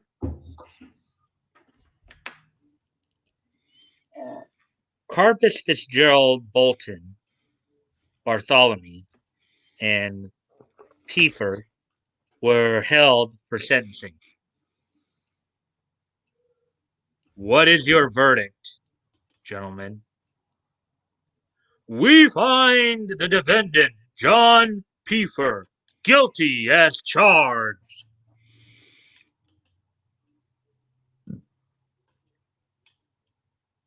If it turns out that this is like that these panels are episodic, I may just skip straight to Okie Dokes. If like when I go to the next page, if it's like a totally different story, I'm just gonna move on to Okie Dokes because what that's telling me is these are all episodic. They're not like serial. You get what I'm saying, Batgoat? I'm sorry. Whoa. How do I have no subscribers on my channels all of a sudden? I'm sorry. I switched accounts to give you an extra like on my NASCAR Jeremy account. You know how like I come in as NASCAR Jeremy, and I don't know if like YouTube and StreamYards fight, but like when I'm looking on the stuff on the right hand side and I clicked on both my accounts, it says no subscribers on each one. I'm like, no, that's not true. Yeah, sometimes sometimes YouTube is funny that way because there have been times Okay. I mean, I think that's just a temporary problem. Okay. Yeah, sure. That makes sense. I freaked because out for no reason. I've had some issues where I've gone to my channel and it says I have no videos. And you're I like, know I have that videos. ain't right. Yeah. Okay. Hi, May. Good to see you back, by the way. Thank you. Good to see you. Yeah, so anyway. It is the court's judgment that you be confined in federal prison for life. As kidnapping, I believe, is a felony. Jack Pfeiffer, Fingerman, a few days later, was sentenced. Desperately, he swallowed a pill. 2 hours later, Pfeiffer was dead. He had cheated the law with poison.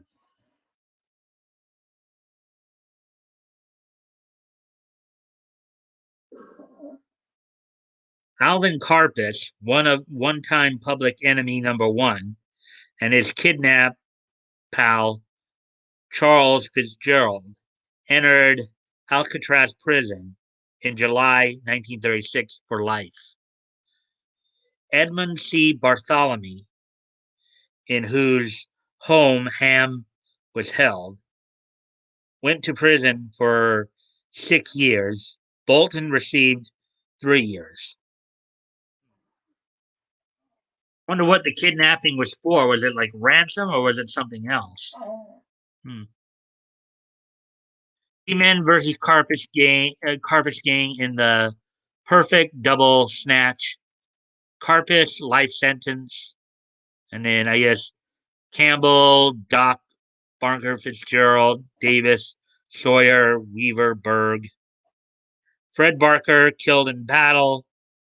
Ma Barker.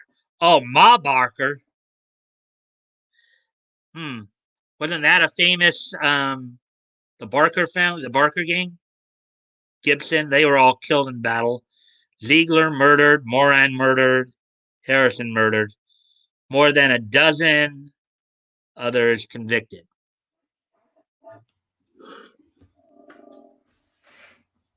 The Ham and Brenner cases are closed, Mr. Hoover.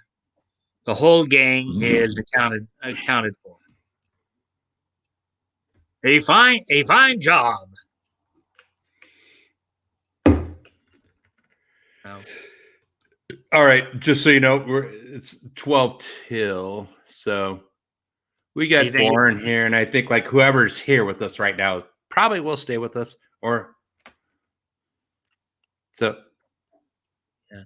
Well, even the guys last week were because we did kind of end a little short last week.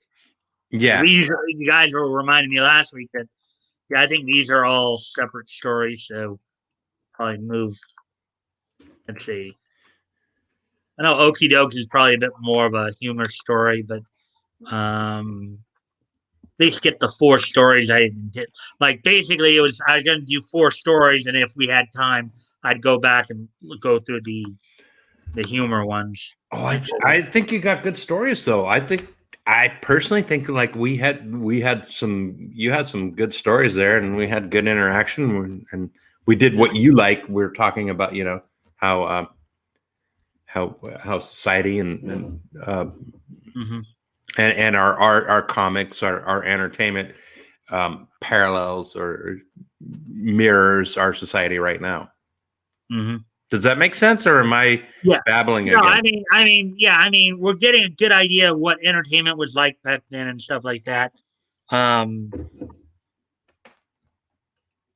Let's see. Yeah, we're at like, yeah, something. I think I am just gonna wrap it up. Just the three stories I think we did were still pretty cool.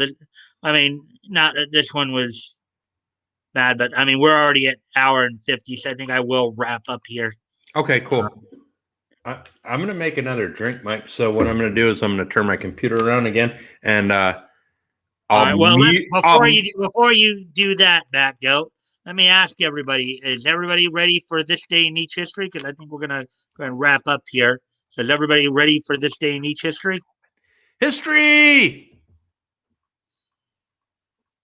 That means I'm ready. And when you're done with history, don't sign off because I'm going to end real quick. Like I've got a minute of stuff to do. Is that cool? Yeah. Yeah, all no right. problem. Well, yeah, for the Lowell's trophy and all that. Little Yeah. trophy, and I got like one or two other things to bring up. Yeah, that would be super awesome. And I'm ready for history. I'm going to click mute. I'll take these off and I'll put them on the speaker so I can hear you guys. All right. All right. So, as you guys know, we're going to start wrapping up here. So, today being Friday, May the 28th, 2020, or 2021, let's take a look back at this day in Nietzsche history.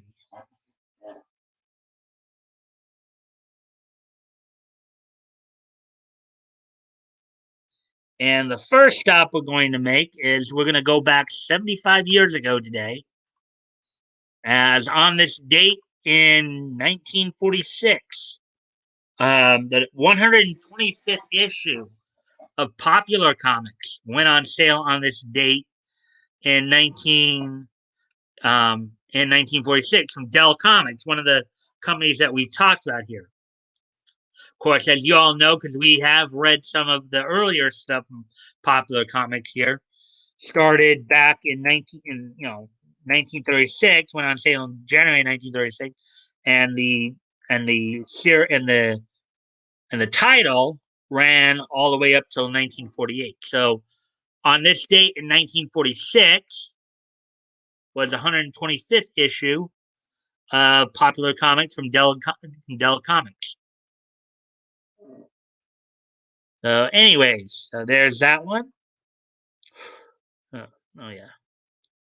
Now, the next piece of Nietzsche history that we'll look at, we head back 20 years ago today on this date in 2001 from the Saddle Dome in Calgary, Alberta, Canada. The WWF held its Monday Night Raw event from the Saddle Dome in Calgary, Alberta, Canada. In the main event, Steve Austin, accompanied to the ring by Vince McMahon, defeated Chris Benoit to retain the WWF Championship. Also on the night, the WWF Hardcore Championship was defended and changed hands twice, as the champion going into the show, into the event, or into Raw, the Big Show, was defeated by Chris Jericho for the Hardcore Championship, and then Rhino defeated Chris Jericho in 7 seconds to finish the night as WWF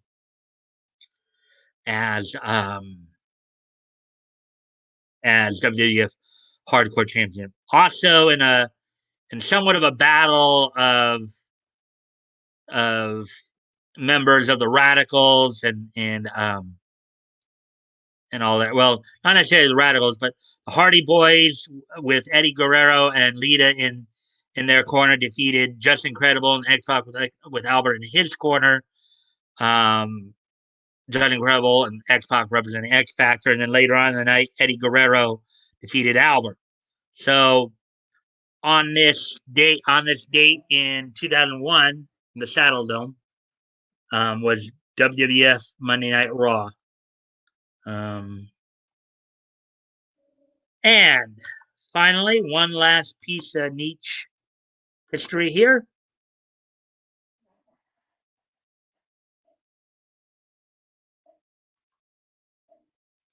On this date, 10 years ago today, 10 years ago today in 2011, the anime film Buddha the Great Departure from Toei Animation Tezuka Productions premiered on this date 10 years ago. On this date 10 years ago today, Toei Animation Tezuka Productions anime film Buddha the Great Departure premiered on this date in theaters. So there we go. There's that day. That's this day in each history. And we're going to wait a few moments for Batgoat to join us because I know he's got some things he wants to wrap up with, and before we close everything out for the night. Heat it up, Nietzsche King, and then Leto, you forgot to lower your head. Action runs up and drops Leto into the bowing position. Oh.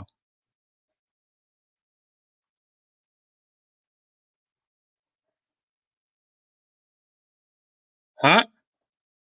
Didn't there was a movie?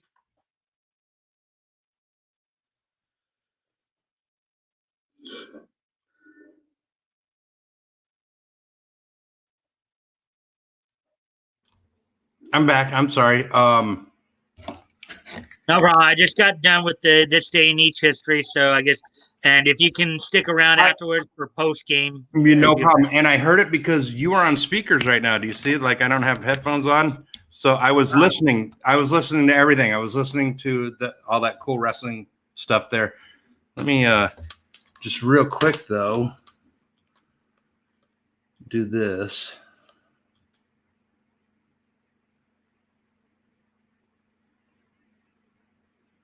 After you do your announcements, I got a couple of announcements to make, and we'll wrap up. Why do I not hear you?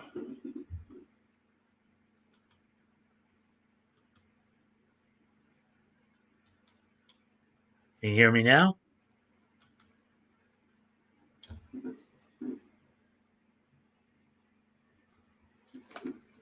Can you hear me now?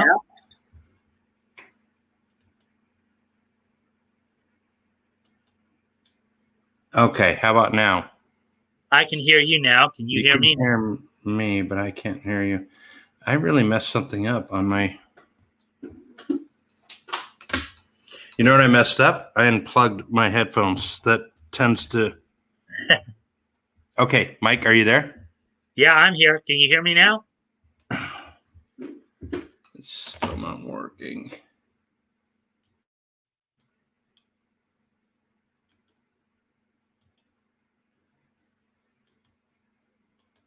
Okay. Are you boomering now?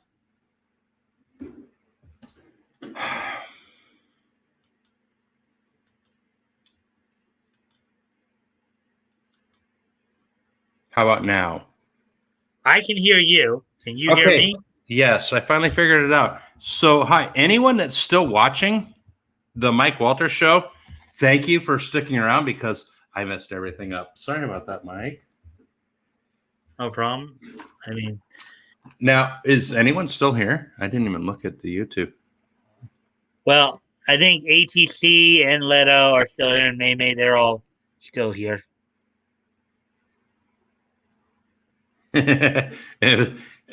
So, okay, Action messed with my computer, and that makes total sense. I knew it was you messing me up, of course.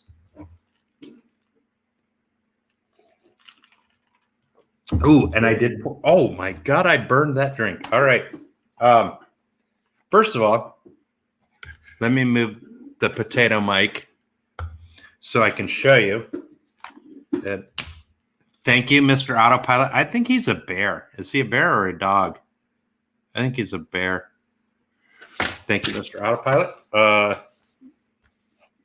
going to cover this up, but I got to show you. Mike was talking about a dude named Scorchy Smith. So, like, that's what I drew. Can you see my little stick figure? I'm like, that's 1937 stoner guy named Scorchy Smith, and he's smoking it. From what I understand, from what little research I did, I think he's another aviator, but I think his is more humor based as opposed to like adventure. Yeah, totally. But I was thinking about it from the Potato Mike is gone. I was thinking it from a modern stoner, like not stoner, but 420. Well, okay, yeah, stoner 420 type thing. Which honestly, now that Anon isn't here with us, what's the point of me saying that stuff? But so the Lulz Trophy is, who do you think won? Any guesses? Any guesses? Any guesses? Any guesses? Of course it was Toys. Toys won again with almost an average score of 13. 13 lulls for the whole show. Way to go, Toys. I haven't forgotten. I will make your championship swatch. And did you guys see my level? You saw my stoner stick figure guy.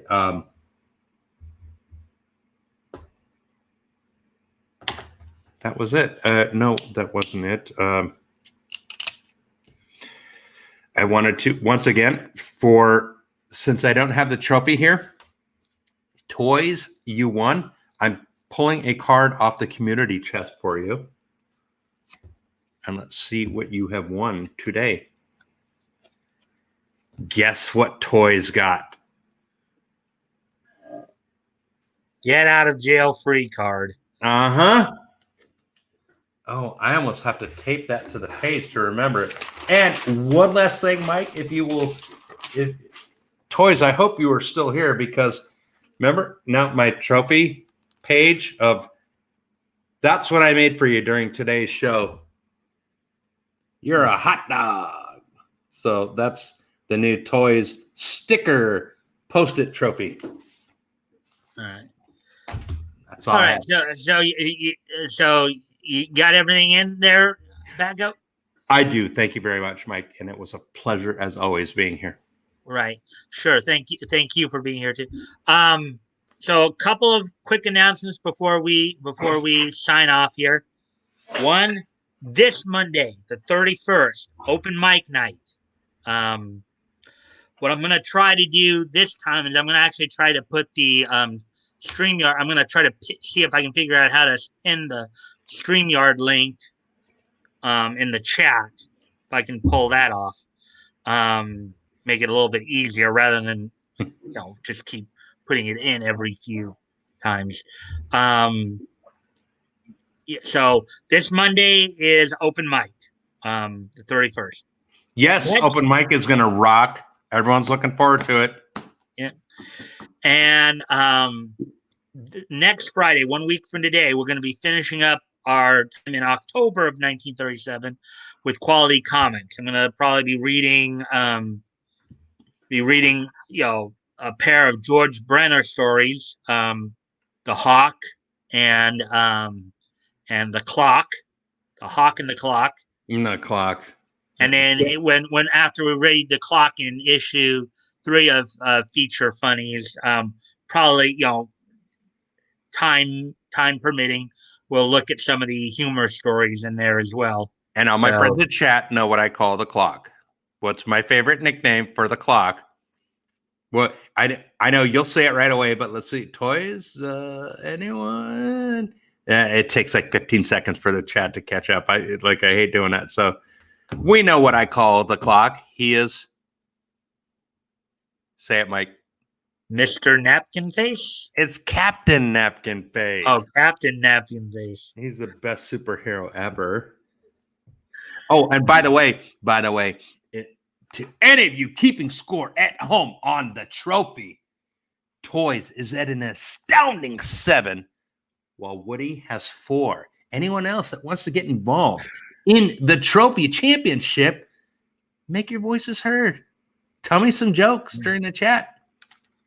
Mm-hmm. All right, guys. Well, I thank you guys for being here, and I look forward to seeing everybody on Monday for the open mic night.